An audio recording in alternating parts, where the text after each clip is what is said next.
আসসালামু আলাইকুম। সকলকে আমন্ত্রণ আনন্দ টিভি সংবাদে। আপনাদের সঙ্গে আছে আমি সুমাইয়া আজাদ। আধিপত্য বিস্তার কেন্দ্র করে পাবনার ঈশ্বরদী নির্বাচনী সভায় আওয়ামী লীগের দুই গ্রুপের সংঘর্ষে কমপক্ষে ২০ জন আহত হয়েছেন। শহরের স্টেশন রোডে উপজেলা আওয়ামী লীগ কার্যালয়ের সামনে এই ঘটনা ঘটে। আহতদের মধ্যে ৪ জনের অবস্থা গুরুতর। নির্বাচনী কমিটি গঠন নিয়ে ঈশ্বরদী পৌরসভার মেয়র আবুল কালাম আজাদ মিন্টু ও পৌর আওয়ামী লীগের সাধারণ সম্পাদক ইসহাক মালিথার সমর্থকদের মধ্যে বেলা ১১টা থেকে দুপুর ২টা পর্যন্ত কয়েক দফা সংঘর্ষের ঘটনা ঘটে। পরে পুলিশ ঘটনাস্থলে গিয়ে পরিস্থিতি নিয়ন্ত্রণে আনে। চাঁপাইনবাবগঞ্জ সোনা মসজিদ মহাসড়কের মহদীপুর এলাকায় সিএনজি ও নসিমনের মুখোমুখি সংঘর্ষে নিহত হয়েছেন তরুণ বেগম নামে এক নারী। এ ঘটনায় আহত হয়েছেন মুক্তিযোদ্ধা শিফাতুল্লাহ সহ ৩ জন। শিবগঞ্জ থানার ভারপ্রাপ্ত কর্মকর্তা শামসুল আলম শাহ বিষয়টি নিশ্চিত করে জানান, সোমবার দুপুরে চাঁপাইনবাবগঞ্জের শিবগঞ্জ উপজেলার মহদীপুর এলাকায় বিপরীত দিক থেকে আসা একটি নসিমন সিএনজিকে সজোরে ধাক্কা দেয়। এতে সিএনজির ৩ যাত্রী গুরুতর আহত হন এবং ঘটনাস্থলে তরুণা বেগম মারা যায়। অগ্নিকাণ্ডের ঘটনা ঘটেছে গাজীপুরের পুবাইলের নারায়ণকুল এলাকার একটি ফোম তৈরির কারখানায়। সোমবার রাত 11:15টার দিকে আগুনের সূত্রপাত হয়। গাজীপুর ফায়ার সার্ভিসের উপসহকারী পরিচালক মোহাম্মদ আব্দুল হামিদ মিয়া জানান, টঙ্গী ফায়ার সার্ভিসের 5টি ইউনিটের কর্মীরা প্রায় 1 ঘণ্টা চেষ্টা করে আগুন নিয়ন্ত্রণে আনে। তাৎক্ষণিকভাবে আগুনের ক্ষয়ক্ষতির পরিমাণ এবং আগুনের সূত্রপাত জানা যায়নি। ভারত থেকে আমদানি বন্ধের খবরে ঝিনাইদহে পেঁয়াজের দাম কেজিতে বেড়েছে 20 থেকে 25 টাকা। সকালে জেলা শহর সহ বিভিন্ন বাজারে খুচরা পর্যায়ে প্রতি কেজি পেঁয়াজ 75 থেকে 80 টাকা দরে বিক্রি হচ্ছে, যা গতকাল ছিল 50 থেকে 55 টাকা। পার্শ্ববর্তী দেশ ভারত থেকে পেঁয়াজ আসা বন্ধের খবরে সকালে শৈলকুপা হাটে খুচরা পর্যায়ে প্রতি মণ পেঁয়াজ প্রকারভেদে 3100 থেকে 3500 টাকা দরে বিক্রি হচ্ছে।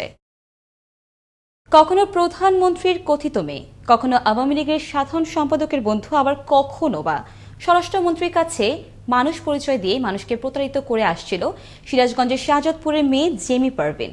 দলীয় এবং সরকার উচ্চ পর্যায়ের ব্যক্তিদের সাথে ছবি তুলে জিম্মি করত প্রশাসনিক কর্মকর্তাদেরও। তবে ঢাকার তেজগাঁও থানার একটি মামলায় গত 6 September Dhaka cyber and special বিভাগ গ্রেফতার করে তাকে। এর পরপরই তার নিজ এলাকার ভুক্তভোগীরা মুখ খুলতে শুরু করেন। দেখুন সিরাজগঞ্জ থেকে সাধন কুমার দাসের পাঠানো তথ্য ও ভিডিও চিত্রের ডেস্ক রিপোর্ট। সিরাজগঞ্জের শাহজাদপুরের তালগাছি এলাকায় এখনও জেমি পারভিন সন্দেশওয়ালার মেয়ে নবিয়া নামে পরিচিত। ছোটবেলায় তালগাছি স্কুলে বাবার সাথে সন্দেশ বিক্রি করত নবিয়া, কখনো সখনো করত গান। কিন্তু বয়স বাড়ার সাথে সাথেই নবিয়া হয়ে যায় জেমি পারভিন। জেল কাকে বলে, এই জেল ওদেরকে দেখাবো, জানিস একটা বাড়ির জন্য ওয়ান পিস এই জেমি। আর এর মাঝে বিয়ের পিড়িতে বসেন 4 বার। সবশেষ জেমি আস্তানা গাড়েন ঢাকায়। গান নিয়ে হাজির হন আওয়ামী লীগের বিভিন্ন অনুষ্ঠানে। নিজের চাতুরতায় সখ্যতা বাড়ান আওয়ামী লীগের রাজনীতির সাথে জড়িত বড় বড় নেতাদের সাথে। আর তাদের সাথে ছবি তুলে ফেসবুকে আপলোড দিয়ে নিজেই নিজেকে প্রচার করেন আওয়ামী লীগের নারী নেত্রী হিসেবে। জেমির কথা মতো না চললে স্থানীয় সাধারণ মানুষকে পড়তে হতো নানা ধরনের মামলায়। মিথ্যা ধর্ষণ মামলা সহ হত্যাচেষ্টা ও অপহরণের মামলা হতো সাধারণ মানুষের বিরুদ্ধে। আর পরবর্তীতে মামলা নিষ্পত্তির নামে অভিযুক্তদের কাছ থেকে নিতেন বিপুল পরিমাণ টাকা। আর সেই টাকাতেই ঢাকাসহ উল্লাপাড়া ও শাহজাদপুরে গড়ে তুলেছেন অন্তত 4টি বাড়ি। স্বরাষ্ট্রমন্ত্রীর সাথে তোলা ছবি দেখিয়ে থানার কর্মকর্তাদের প্রভাবিত করতে বলেও অভিযোগ স্থানীয়দের। পরিচিত এলাকায় মাঝে মধ্যে আসতো, প্রাইভেট কার নিয়ে এসে অনেক সাধারণ জনগণকে ভয় ভীতি দেখাইতো। সে প্রধানমন্ত্রীর কাছের লোক, স্বরাষ্ট্রমন্ত্রীর কাছের লোক। মীমাংসা কথা বলে আমাকে বলে যে তুমি টাকা দাও, আমি তোমার সাথে মীমাংসা করবো। এবং সে 3 লক্ষ টাকা দাবি করে তাকে আমি 2,80,000 টাকা দেই। কিন্তু টাকা দেওয়ার পরেও সে আমাকে সেখান থেকে রেহাই দেয় নাই। নানান ধরনের অপবাদ দিয়া, চারিত্রিক অপবাদ দিয়া সে থানার সাথে সম্পর্ক করে আটকাইলে টাকা নিত। তবে জেমির মায়ের দাবি তার মেয়ে সম্পূর্ণ নিরপরাধ।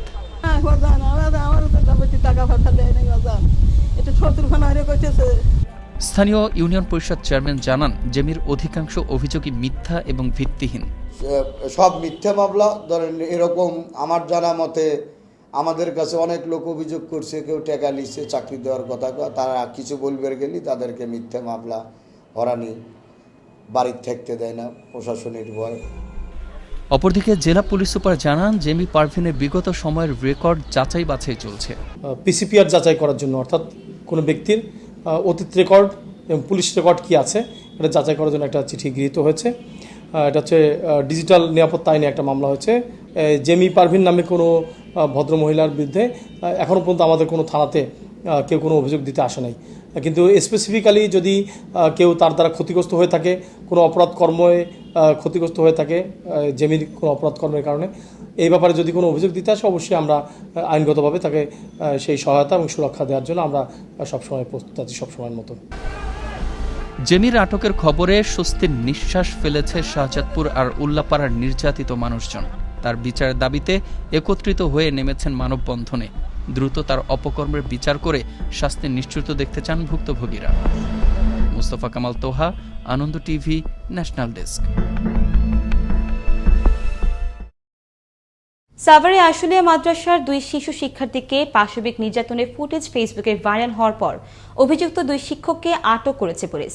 আশুলিয়া শ্রীপুরের মধুপুরে জাবালে নূর কওমি মাদ্রাসার 2 শিক্ষার্থীকে প্রায় 7 মিনিট ধরে হাত পা বেঁধে এভাবে পাশবিক নির্যাতন করে থাকেন মাদ্রাসার এক শিক্ষক। নির্যাতনের ভয়াবহতা এতটাই নির্মম যে রাকিব নামে এক শিক্ষার্থী অসুস্থ হয়ে পড়ে। আশুলিয়া থানা উপপরিদর্শক মহিউদ্দিন জানান, শিশু শিক্ষার্থীকে নির্যাতনের অভিযোগের সত্যতা মিলেছে, মামলা দায়েরের প্রক্রিয়া চলছে। ফিতা কেটে উদ্বোধন করা হলো শর্মিস কালেকশন ফ্যাশন হাউসের। সোমবার রাজধানী গুলশানে পিঙ্ক সিটিতে এর উদ্বোধন করেন চিত্রনায়ক আমির খান এবং চিত্রনায়িকা পপি। এ সময় প্রতিষ্ঠানের চেয়ারম্যান সহ ঊর্ধ্বতন কর্মকর্তাগণ উপস্থিত ছিলেন। এই ছিল এখনকার মতো। আনন্দ টিভি সংবাদ দেখুন প্রতিদিন বিকেল 5:30 এবং রাত 9:30। করোনা থেকে আপনি এবং আপনার পরিবারকে সুরক্ষিত রাখতে স্বাস্থ্যবিধি মেনে চলুন। আনন্দ টিভির সঙ্গে থাকার জন্য সকলকে ধন্যবাদ।